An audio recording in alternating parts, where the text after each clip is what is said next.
Doctor Sandler, respecto de su presentación el lunes en la Facultad de Derecho, ¿usted nos podría explicar por qué la reforma fiscal que usted propone soluciona la demanda de los políticos en campaña ahora? Es decir, de aumentar, ¿por qué aumenta el poder adquisitivo del salario sin la necesidad de aumentar los salarios? Sí, muy breve, porque lógicamente la opinión general es que el aumento de los salarios se realiza actualmente por disposiciones legales o de convenios colectivos con el cual se ordena al dador de trabajo pagar más salario. Este es un problema que no tiene solución así, y lo venimos ensayando sin hablar de tiempos pretéritos desde hace alrededor de 40 años que asumió la democracia. Es el precio que se paga por arrancar de teorías erróneas, equivocadas, pero dominantes en el mundo contemporáneo. Quiero explicarme. La teoría contemporánea económica dice que la producción de bienes es el resultado de la aplicación del trabajo auxiliado por el capital. Toda vez que trabajadores sobran, vean los desocupados, las villamiserias, etc., lo que el país necesita es inversión de capital, que se traduce en asunción de préstamos. Estas 4 décadas, por no citar las anteriores, prueba que esta ecuación es falsa. La producción no es igual al trabajo más el capital. La producción no puede realizarse si no se recurre a la naturaleza, al suelo, a la tierra.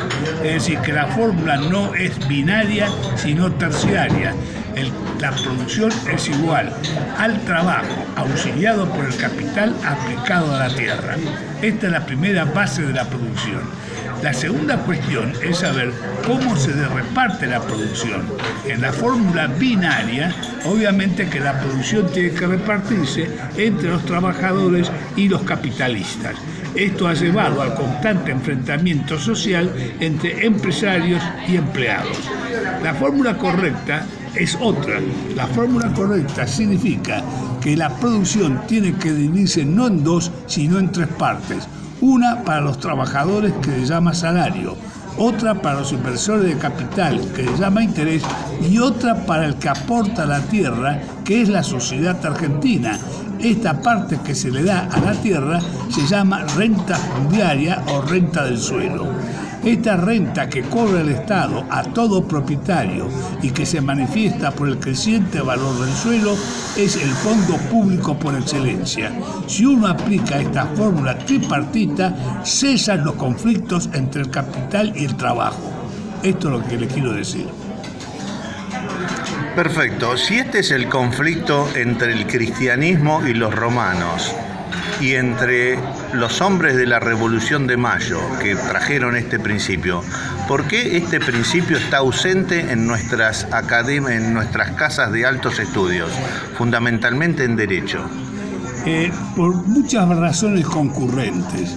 En primer lugar, porque el principio que yo acabo de exponer como el correcto, o sea que la riqueza es igual a la producción lograda por la tierra, el capital y el trabajo, fue el principio de la Revolución de Mayo y se estableció en el año 1826 por una ley que la mayoría de los abogados y economistas desconoce en absoluto.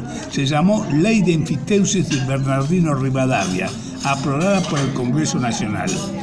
En verdad, cuando se aprobó esa ley, la reacción de los terratenientes ya de esa época, para ese entonces la Argentina llevaba 300 años de vida, la reacción de los terratenientes de esa época fue violenta, fue expulsado Rivadavia y uno de los principales terratenientes, muy digna persona por otra parte, don Juan Manuel de Rosas, volvió para restaurar el orden establecido.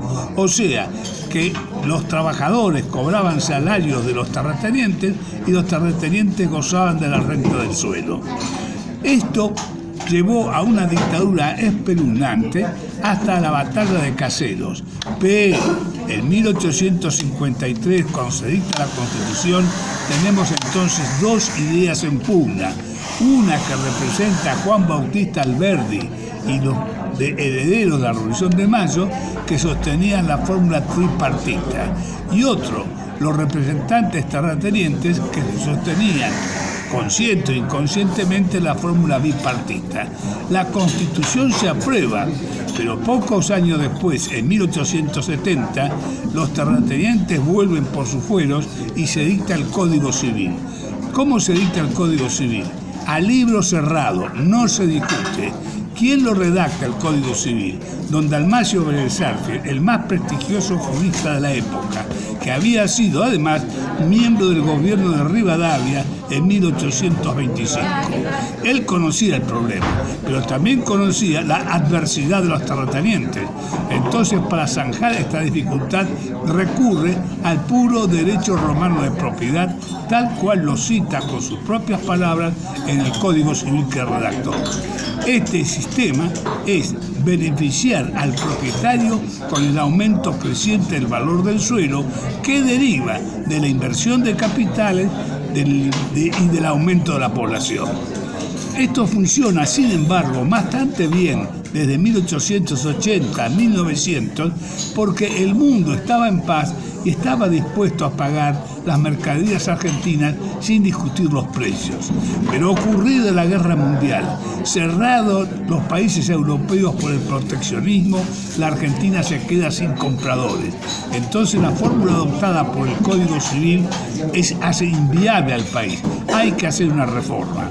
Se presentan dos bandos, un bando muy pequeño que quiere volver al principio de Mayo, o sea que el gasto público sea pagado con la renta del suelo, y los conservadores que habían tomado el poder por el golpe de 1930 se oponen y encuentran como solución crear la víbora que nos mata hoy a todos. Se llamó Ley de Impuesto a los Réditos. O sea, que el gasto público lo paguen los trabajadores.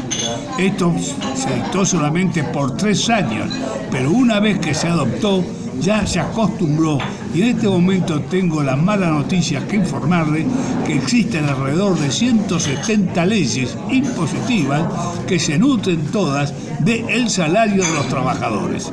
Y sigue la especulación con la tierra.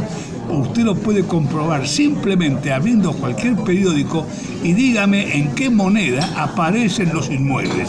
No aparecen en peso moneda nacional, que es una moneda falluta porque tiene que fallar. Aparecen en dólares. Es decir, la lechuga, el perejil, la carne, los zapatos, todo se compra en pesos, pero los inmuebles y la tierra se compran en dólares. Esto le prueba el fallido sistema en el que estamos viviendo. Doctor, dígame, si reemplazásemos el régimen fiscal vigente por el sistema fiscal constitucional, ¿cuánto usted supone que sería el aumento del poder adquisitivo del salario manteniendo los mismos salarios? No le puedo contestar esa pregunta porque es como si usted fuera Manuel Belgrano y me preguntara, dígame, este territorio baldío que va a llamarse la Argentina, ¿qué sería si lo poblamos con 40 millones de habitantes? ¿Cómo quiere que le conteste esto? Si realmente, ¿no es cierto?, se recauda la renta del suelo como sustento del fondo público y se eliminan los impuestos, acá el problema va a ser en la aduana, para ver cómo paramos la cantidad de inmigrantes europeos que van a venir acá a hacer la América en este país, que a la fecha, si se hubiera seguido con el consejo de Alberdi, seríamos 300 millones de habitantes, una población equivalente a los Estados Unidos. Bueno, muchísimas gracias, doctor.